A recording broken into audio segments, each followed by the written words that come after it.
PS news में आपका इस्तकबाल है। मैं हूं आपका दोस्त मोहम्मद जावेद। हम रखिए खबरों पे नज़र, आप रखिए खबरनामे पे नज़र।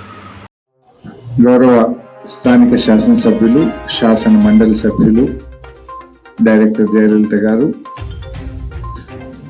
TSMIDC चैरमैन श्रीनिवास गारू, DME रमेश रेड्डी गारू, डॉक्टर शरत गारू, వీరప్ప గారు, అందరికీ జర్నలిస్టులకు అందరికీ పేరు పేరున నమస్కారం.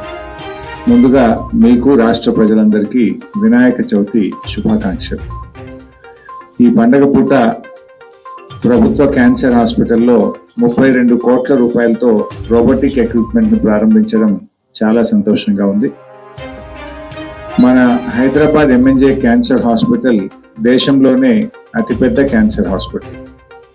గతంలో 450 పడకల ఆసుపత్రిగా ఉన్న MNJకు ఈ మధ్యకాలంలో 300 పడకల అధునాతన సౌకర్యాలతో కూడిన కొత్త బ్లాక్ను యాడ్ చేసి మొత్తం 750 పడకల ఆసుపత్రిగా దీన్ని డెవలప్ చేసుకోవడం జరిగింది.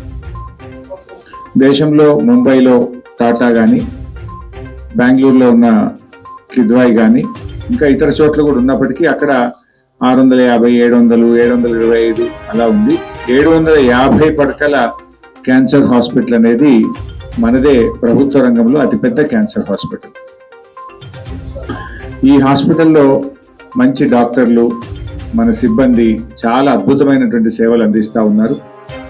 రోజు రోజుకు పెరుగుతున్నటువంటి కేసుల సంఖ్యను బట్టి కొత్త కొత్త క్యాన్సర్లు కూడా వస్తూ ఉన్నాయి కనుక దానికి అవసరమైనటువంటి ఎక్విప్మెంట్ను, అవసరమైన టెక్నాలజీని అందిపుచ్చుకోవాలని చెప్పి 120 కోట్ల రూపాయలను MNJ క్యాన్సర్ హాస్పిటల్కు కేటాయించడం జరిగింది. ఈ 120 కోట్ల రూపాయలతో MNJ క్యాన్సర్ హాస్పిటల్ను స్టేట్ ఆఫ్ ద ఆర్ట్ సెంటర్గా దీన్ని అభివృద్ధి చేయడం జరుగుతూ ఉంది. దాంట్లో భాగంగా ఈరోజు 34 కోట్ల రూపాయలతో రోబోటిక్ ఎక్విప్మెంట్ను మరి ప్రారంభించడం జరిగింది. ఈ హాస్పిటల్లో గతంలో 3 థియేటర్లు మాత్రమే ఉండేవి. అవి 60 ఏళ్ల కింద స్టార్ట్ చేసినటువంటి 3 థియేటర్లు ఉన్నాయి. అంటే గతంలో ఈ రాష్ట్రాన్ని పాలించినటువంటి పాలకులు కాంగ్రెస్ అయినా తెలుగుదేశం అయినా గదే 3 థియేటర్లతో నడిచింది తప్ప ఏ రోజు దీన్ని అప్గ్రేడ్ చేయాలని వాళ్ళు ఆలోచించలేకపోయారు. గౌరవ ముఖ్యమంత్రి కేసీఆర్ గారి నాయకత్వంలో ఇవాళ ఈ 120 కోట్ల రూపాయలతో MNJను అధునాతన సౌకర్యాలతో అప్గ్రేడ్ చేసుకోవడం జరుగుతూ ఉంది.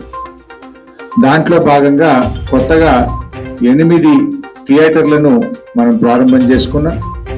ఆ 8 థియేటర్లను ప్రారంభించుకోవడమే కాదు, ఈరోజు రోబోటిక్ ఎక్విప్మెంట్ కానీ, ఇతర ల్యాప్రోస్కోపిక్ ఎక్విప్మెంట్ కానీ, లేటెస్ట్ అంటే ఇండియాలోనే కాదు వరల్డ్లోనే ద లేటెస్ట్ ఎక్విప్మెంట్ను మనం పర్చేస్ చేసి ప్రభుత్వ ఆసుపత్రుల్లోకి అందుబాటులోకి తేవడం జరిగింది. గత ప్రభుత్వాలు ఏంటంటే ప్రభుత్వ ఆసుపత్రులు